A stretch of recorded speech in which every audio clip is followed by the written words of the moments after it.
Hi, welcome to Inspired by Pinterest. I'm Lori Allred, and I am excited to surf around Pinterest and look for great, amazing pins to share with you each week on this show. And I am starting a new series. This one inspired me to do it. As you might have seen in previous episodes, we've started a series with polymer clay, but I thought I have an awesome pin board called Door Decor / Wreaths. I'm always amazed by the beautiful things people create to hang on their front doors, and I'm always looking for that perfect item or that perfect wreath to go on my door, whether it's inside or outside. And so how much fun would it be if I come back each month and share a fun seasonal wreath? And so this I'm excited to start with is my burlap wreath. And actually, I have to give credit to the creator of this beautiful wreath that I got for my birthday. It's from my friend Andrea McAllister. And I loved it because I love how neutral it is. I can pop a big giant red ribbon into it and leave it up all year. I can take something as cute as this sign and hang it across it. It becomes instantly seasonal. And I just love that. And normally I don't think burlap, but it seems to be kind of hot and trendy. So let's start by going to my Door Decor wreath board on Pinterest, and let's pull up a few of my favorite pins that have burlap features. The first one I'm excited to feature is actually a friend of mine, Nika from Choose to Thrive. She did this beautiful heart-shaped wreath and created rosettes out of burlap. Kudos to her. I don't like touching it that much, but you get used to it after you've started. The second one is actually burlap wreath from an Etsy shop, and I have the link on my blog. As always, you can go to allreddesign.net the day my show airs, and I link back to all the pins I reference. This third pin is actually this technique, the bubble burlap wreath that Andrea created. And what I love about this blog, actually today's fabulousfinds.blogspot.com, she features this technique on her blog. First of all, yeah, I have to show you the picture of what she did with it. She added it to an old door or window and added some vinyl below it and hung it from it. It's beautiful, and I'm sure after you see the picture you'll agree with me. But I also loved her tutorial that she walks you through showing how to fold it. So if you're one of those people that likes to read about it, her blog's a great resource. But I'm going to show you how to create this fun technique. So you're going to want either a foam wreath, or I had a straw one laying around I decided to use. This one I believe is a 10-inch foam wreath that we started with. This one's a little bit bigger, so it's going to take more burlap.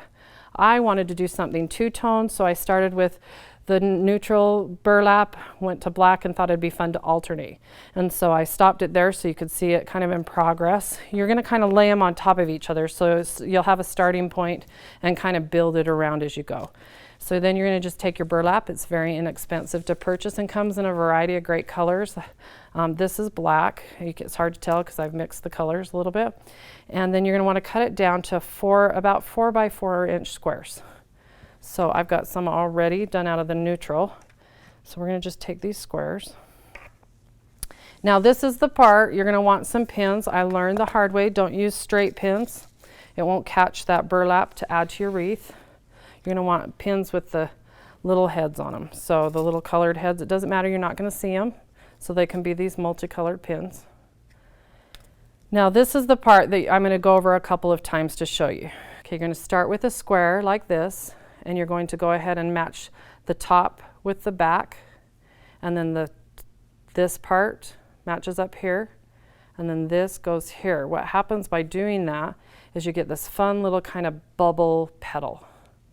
Now again, let me do that one more time. And you get the hang of it. After you start doing it, you'll be going, oh, this is awesome. It's fun to do in front of the TV. So you're going to pinch from here. You're going to take this and match up the front and the back. Then the opposite side, do the front, and then match that to the back. So you get this fun little triangle.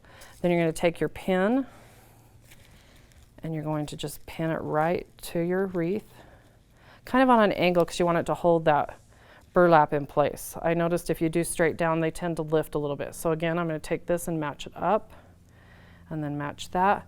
Again, go to that blog that I referenced.